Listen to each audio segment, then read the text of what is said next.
Saudara-saudari terkasih dalam Kristus, hari ini Selasa 4 Agustus 2026 merupakan peringatan wajib Santo Yohanes Maria Vianney, Imam.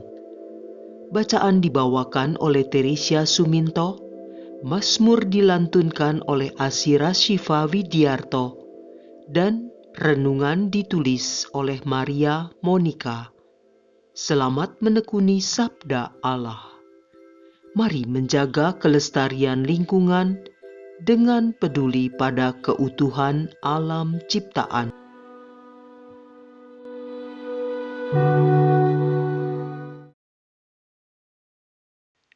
Dalam nama Bapa dan Putra dan Roh Kudus. Amin. Allah Bapa yang kekal dan kuasa, kami bersyukur kepadamu karena Engkau selalu memimpin kami menuju keselamatan serta memulihkan hidup kami. Kami mohon rahmat-Mu agar kami senantiasa bertekun mendengarkan sabda-Mu dan melaksanakannya dalam hidup sehari-hari. Dengan pengantaraan Tuhan kami Yesus Kristus yang hidup dan berkuasa, kini dan sepanjang masa. Amin. Bacaan dari kitab Yeremia bab 30 ayat 1 dan 2 dilanjutkan ayat 12 sampai 15 dan 18 sampai 22. Tuhan bersabda kepada Yeremia demikian. Beginilah sabda Tuhan Allah Israel. Tulislah segala perkataan yang telah kusabdakan kepadamu dalam sebuah kitab. Beginilah sabda Tuhan tentang Israel. Penyakitmu sangat parah, lukamu tak tersembuhkan. Tiada orang yang membela hakmu, tiada obat untuk bisulmu, tiada kesembuhan lagi. Sungguh, aku telah memukul engkau dengan pukulan musuh dan dengan hajaran yang bengis, karena kesalahanmu banyak dan besarlah jumlah dosamu. Mengapa engkau berteriak karena penyakitmu? Mengapa engkau mengadu karena kepedihanmu sangat parah? Karena kesalahanmu banyak dan dosamu besar jumlahnya, maka aku telah melakukan semua ini kepadamu. Dan beginilah sabda Tuhan selanjutnya. Sesungguhnya aku telah memulihkan keadaan kemah-kemah Yakub dan akan mengasihani tempat-tempat tinggalnya. Kota itu akan dibangun kembali di atas reruntuhannya, dan purinya akan berdiri di tempat yang asli. Nyanyian syukur akan terdengar dari antara mereka, juga suara orang yang bersukaria. Aku akan membuat mereka berlipat ganda, dan mereka tidak akan berkurang lagi. Aku akan membuat mereka dipermuliakan, dan mereka tidak akan dihina lagi. Anak-anak mereka akan menjadi seperti dahulu kala, dan perkumpulan mereka akan tetap tinggal di hadapanku. Aku akan menghukum semua orang yang menindas mereka. Orang yang memerintah atas mereka akan tampil dari antara mereka sendiri, dan orang yang berkuasa atas mereka akan bangkit dari tengah-tengah mereka. Aku akan membuat dia maju dan mendekat kepadaku.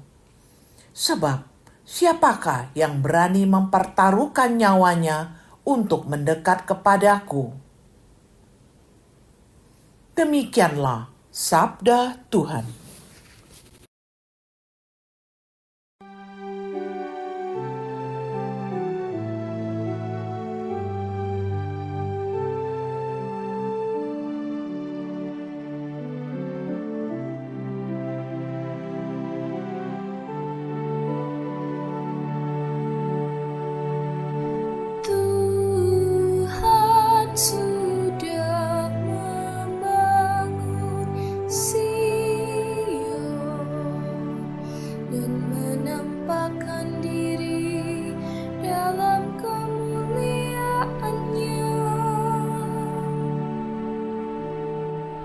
Maka bangsa-bangsa menjadi takut akan nama Tuhan, dan semua raja bumi menyegani kemuliaan-Mu.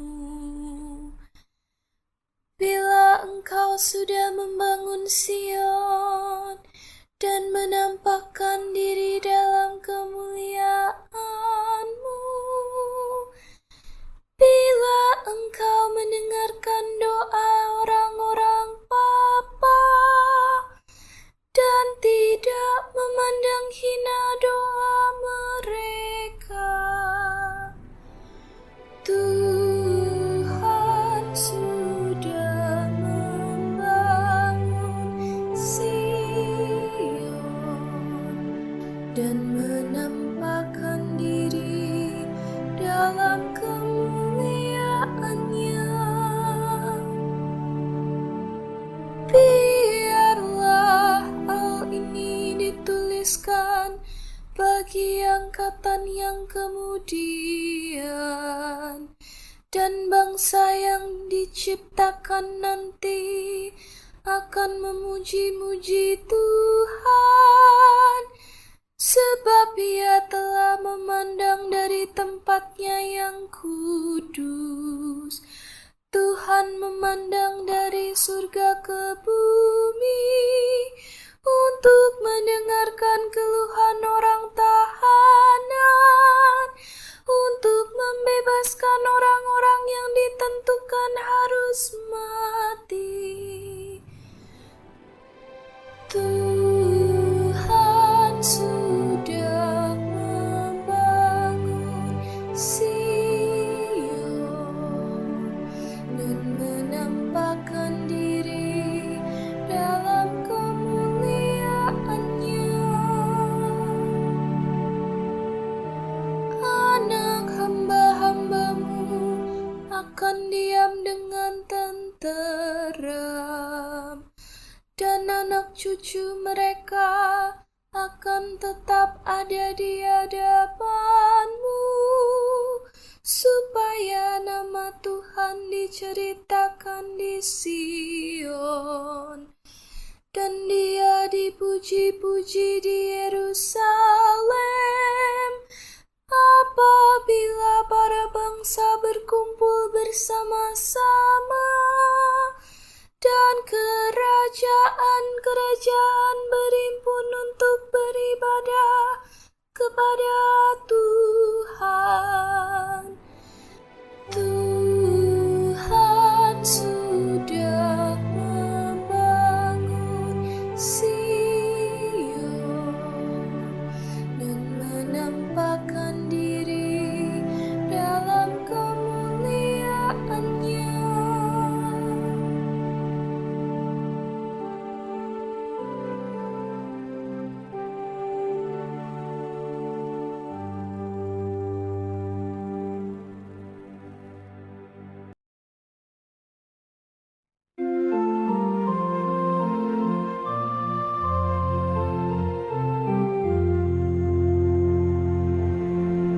Alleluia, alleluia, alleluia.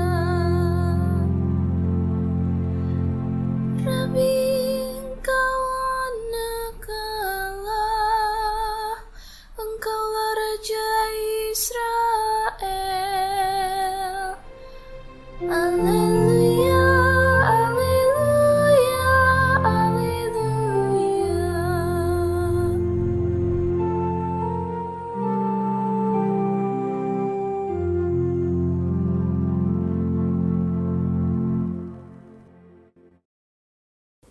Inilah Injil suci menurut Matius. Bab 15 ayat 1 dan 2 dilanjutkan ayat 10 sampai 14. Sekali peristiwa datanglah kepada Yesus beberapa orang Farisi dan ahli Taurat dari Yerusalem. Mereka berkata, "Mengapa murid-murid-Mu melanggar adat istiadat nenek moyang? Mereka tidak membasuh tangan sebelum makan." Yesus lalu memanggil orang banyak dan berkata kepada mereka, "Dengarkan dan camkanlah. Bukan yang masuk ke dalam mulut yang menajiskan orang, melainkan yang keluar dari mulut itulah yang menajiskan orang." Maka datanglah para murid dan bertanya kepada Yesus, "Tahukah engkau bahwa perkataanmu itu telah menjadi batu sandungan bagi orang Farisi?" Tetapi Yesus menjawab, "Setiap tanaman yang tidak ditanam oleh Bapa-Ku yang di surga akan dicabut sampai akar-akarnya. Biarkanlah mereka itu. Mereka itu orang buta yang menuntun orang buta. Jika orang buta menuntun orang buta, pasti keduanya jatuh ke dalam lubang." Demikianlah sabda Tuhan.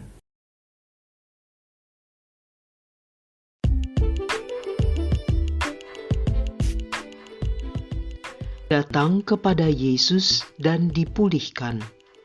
Renungan dibawakan oleh Maria Monica.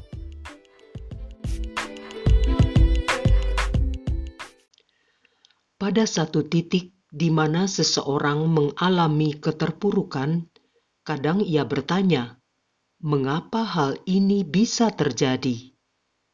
Di tengah hiruk-pikuk dan dinamika duniawi, mungkin ia melontarkan protes.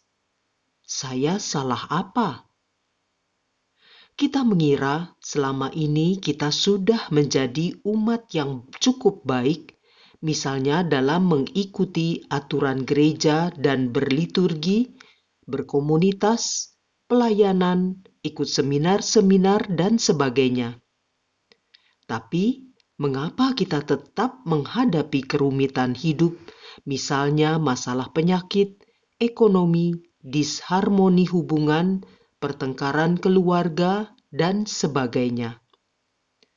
Sebenarnya, kesusahan yang muncul bukanlah melulu karena kesalahan. Bisa jadi itu adalah bagian dari misteri ilahi yang tidak bisa ditolak. Namun diakui atau tidak, masalah dalam hidup kerap terjadi karena kesalahan dari sikap atau keputusan yang diambil dan dosa yang dilakukan. Kita jatuh ke dalam kondisi terpuruk seperti orang berpenyakit tak tersembuhkan, terluka atau terpukul oleh musuh, sehingga menjadi kemah atau kota yang runtuh seperti yang digambarkan dalam bacaan pertama hari ini. Ibu, Bapa, kaum muda, rekan seperjalanan yang dikasihi Tuhan Yesus. Seharusnya sebagai pengikut Kristus, kita tidak perlu bertanya mengapa, karena kita sudah hafal dengan nasihat sang guru. Untuk menjadi muridnya, kita harus menyangkal diri, memikul salib, dan mengikuti Dia. Tapi terkadang kita tidak tahan melihat rumput tetangga yang kelihatannya lebih hijau, dan lebih jelek lagi kita terjebak untuk membandingkan dan melabelkan diri seolah lebih baik dengan mempertanyakan, mengapa dia yang jarang ke gereja, tidak mau ikut pelayanan atau kegiatan lingkungan, kok hidupnya lebih nyaman daripadaku? Padahal aku, dan seterusnya, yang bisa diisi menjadi kalimat pembenaran yang cenderung menyombongkan diri. Tentu penghakiman seperti ini tidak perlu dilakukan. Itu malah membawa kita pada peringatan Yesus dalam Injil hari ini. Bukan yang masuk ke dalam mulut yang menajiskan, melainkan apa yang keluar dari mulut yang notabene dari hati, itulah yang menajiskan.